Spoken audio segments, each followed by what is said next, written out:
Los propios órganos nacionales respetan y garantizan efectivamente los derechos humanos de sus habitantes, sin requerir que las instancias internacionales se involucren, dado su carácter subsidiario y complementario, y evitando, en la medida que ya lo salvaguardan órganos nacionales, que el Estado mexicano sea eventualmente sujeto de responsabilidad internacional por haberse abstenido de garantizar debidamente los derechos humanos. Todo lo anterior demanda un conocimiento preciso de todos estos estándares por parte de las instituciones nacionales, que exige, a su vez, que los ombudsman, dentro de su organización institucional, cuenten con áreas dedicadas al conocimiento y desarrollo de estándares de derechos humanos, sea mediante un área destinada a esos efectos, sea mediante la asignación de esta función a diversas relatorías. Concluyo afirmando que las reformas constitucionales al mandato de las comisiones de derechos humanos permiten ampliar el fortalecimiento y protección de los derechos humanos en el país, dotándoles de una serie de atribuciones que posibilitan cumplir de manera más activa y efectiva su mandato, muchas de las cuales desde la perspectiva interna ya se han explicado y seguramente se seguirán explicando a lo largo de este foro. No obstante, un rediseño de las comisiones de derechos humanos que no regule y posibilite una participación del ombudsman en los puntos de interacción del sistema de protección a derechos humanos con los sistemas internacionales, desde mi perspectiva, sería inacabado e insuficiente. Las instituciones nacionales, por su propia naturaleza, tienen la idoneidad para desempeñar un papel importante en los procesos de interlocución en el ámbito interno para el cumplimiento de las decisiones, medidas especiales de protección, informes y sentencias provenientes de organismos internacionales. Las expectativas de participación de los ombudsman nacionales en las esferas internacionales se consideran posibles dentro de sus misiones institucionales y además necesarias si es que se desea realizar una auténtica protección integral y efectiva de los derechos de las personas que habitan los estados de nuestra América. Muchas gracias.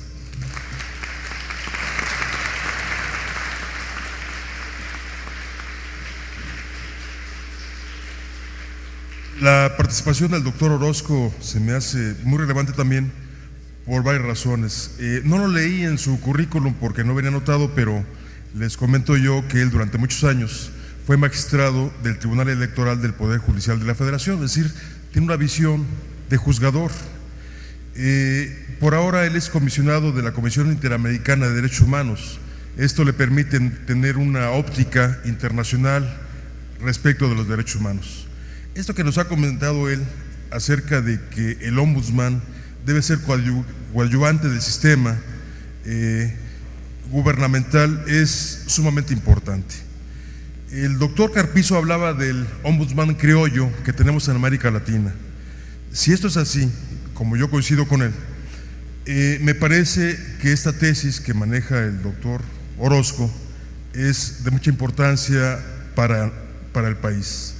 Esta participación activa que debería tener estas comisiones de derechos humanos como extensiones a su mandato para diversas medidas, como pueden ser las medidas cautelares, en las que mientras investiga si hay o no violaciones de derechos humanos, le pide a la autoridad a la que está dirigiendo que evite tal vez cometer alguna conducta que a su juicio podría ser perjudicial para la gente que presenta una queja, se me hace muy relevante. Me parece que en ciertas condiciones y bajo ciertos supuestos, esta medida cautelar podría ser muy bien reforzada. Hago una pausa para comentar también que, dado que en la reforma constitucional también se incluyeron recientemente reformas en materia de amparo, conjuntamente con las cuestiones de derechos humanos, se me hace que son temas que tenemos que abordar de manera conjunta, no podemos separarlos de ninguna manera. Y hago una pregunta que por supuesto se ha debatido mucho y se me hace que no está suficientemente agotada. ¿Pueden los particulares violar derechos humanos? Y lo digo porque recientemente en mi carácter de director de servicios legales, en donde recibo muchas demandas de amparo de ciudadanos aquí en esta capital, recibimos una demanda de amparo de una persona que demanda a varias autoridades del gobierno del Distrito Federal, Procuraduría, sobre todo Policía Judicial, y a varias autoridades federales, narrando lo siguiente.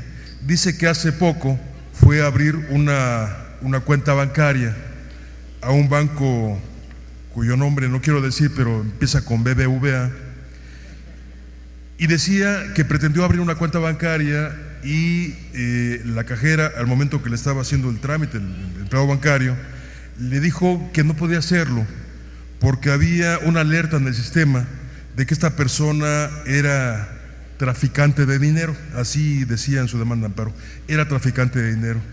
Y dice la señora, bueno, pues no soy traficante de dinero, simplemente quiero abrir una cuenta bancaria y no es posible que no me lo permitan. Entonces, en su demanda de amparo narra todo esto y señala a diversas autoridades como responsables.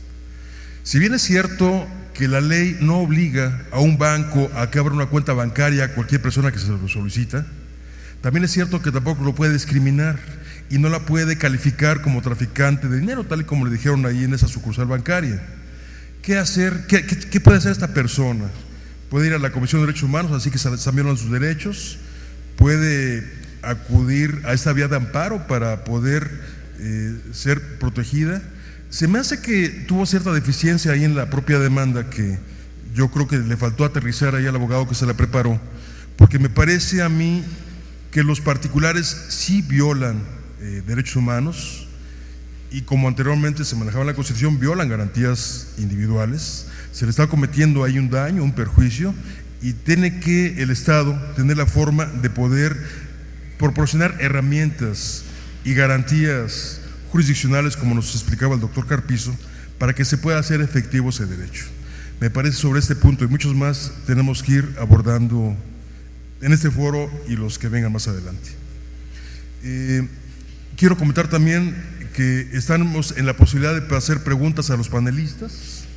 El doctor Ricardo Sepúlveda se tuvo que retirar, pero las preguntas que le hagan a él las vamos a recoger acá y se las vamos a dirigir por correo electrónico y por la misma vía se les va a contestar.